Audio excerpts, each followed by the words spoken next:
बार बार समझा रहे हैं, लगता है समझ नहीं आ रहा। अपना पद और पार्टी छोड़ दो, नहीं तो तुम्हारे लिए अच्छा नहीं होगा। सीधे जान से हाथ धो बैठोगे, पुलिस भी कुछ नहीं कर पाएगी। इसे आखिरी चेतावनी समझना। अब आप ये सोच रहे होंगे कि ये धमकी भरे खत हमें क्यों मिले और हम इसे ऐसे पढ़कर क्यों सुना रहे हैं। तो आपको बता दें, ये खत हमें नहीं बल्कि बीजेपी के वरिष्ठ नेता और पार्षद योगेंद्र पांडे को मिली है, वो भी अपना पद छोड़ने के लिए। और ऐसा पहली बार नहीं है जब उन्हें ये धमकी मिली हो। इसके पहले भी कई बार उनको इस तरह से धमकियां मिल चुकी है। इस मामले पर ज्यादा जानकारी के लिए हमारे सहयोगी धर्मेंद्र महापात्र ने उनसे बातचीत की। भाजपा के वरिष्ठ नेता है योगेंद्र पांडे। उन्हें अब तक 2 बार धमकियां मिल चुकी है। इस बार भी पत्र के माध्यम से उन्हें धमकी दी गई है कि वे पार्टी छोड़ दें और पार्षद जो हैं ये वो भी छोड़ दें। किस तरह का लेटर आया है आपको और क्या कुछ धमकियां दी गई हैं पत्र के माध्यम से?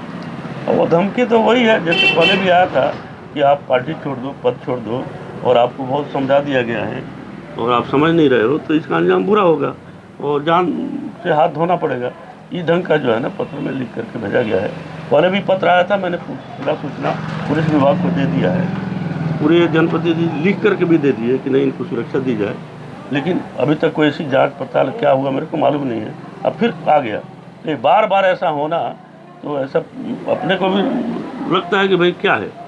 और अपने को तो सेवा भाव करने वाले लोग हैं, बहुत डरते नहीं हैं, लेकिन और पार्टी से चूँकि हम जुड़े हैं, मर जाएंगे लेकिन पार्टी हम नहीं छोड़ेंगे, क्योंकि पार्टी तो हमारे रोम रोम में भरी हुई है ना, तो इसलिए हम उसे तो डरते नहीं, लेकिन परिवार को कष्ट होता है। ये बहुत सोचने समझने वाली बात है। और मैंने सुरक्षा की मांग की है, पिछले समय भी सुरक्षा की मांग की थी। सारे कागजात मेरे पास है कि भाई सुरक्षा मेरी दी जाए, और 2003 से 2018 तक मेरे पास सुरक्षा था, सरकार ने दी थी सुरक्षा, उस समय कोई ऐसी बात नहीं हुई। लेकिन जब से सुरक्षा हटा है तब से ये बात हो रही है, तो चिंता का विषय तो है। क्या लगता है कि नक्सल इलाका है, ये मान सकते हैं कि नक्सलियों से भी धमकी मिल सकती है या किसी की करतूत होगी ये? देखिए, अब ये तो जांच का विषय है। हम लोग तो बस्तर में रहते हैं, तो बस्तर में सारा चीज़ तो है, देख ही रहे हो, तो है ही है। हमारे कई उपाध्यक्ष तो मर ही गए ना, कई उपाध्यक्षों की हत्या हो गई।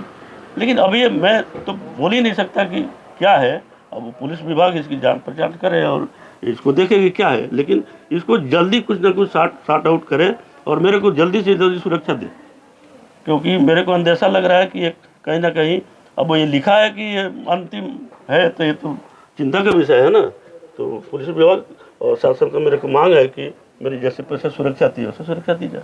जी, पूर्व में जिस तरह से सुरक्षा दी गई थी उसी प्रकार हमें सुरक्षा दिया जाए, यह कहना है योगेंद्र पांडे जी का। देखिए, बस्तर में हालात ऐसे हैं कि जब भी चुनाव आते हैं, अंदरूनी इलाके में जो भी कार्यकर्ता जाते हैं भारतीय जनता पार्टी के, उनकी हत्या की जाती है। तो कहीं ना कहीं नेताओं को डर जरूर लगा रहता है।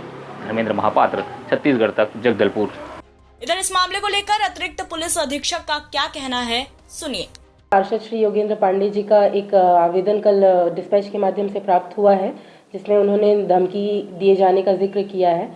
उस आवेदन की जांच हमारे द्वारा पुलिस विभाग के द्वारा की जा रही है और आवेदन की जांच होने पर अग्रिम कार्यवाही की जाए। गौरतलब है कि जैसे ही चुनाव नजदीक आते हैं, वैसे ही नक्सली इस तरह के दहशत फैलाने की कोशिश करते हैं और लोकसभा चुनाव से पहले ही एक बार फिर से डर फैलाने के लिए लेटर का सहारा लिया गया है। हालांकि ये लेटर नक्सलियों ने भेजी है या किसी शरारती तत्व ने भेजा है, ये जांच का विषय है।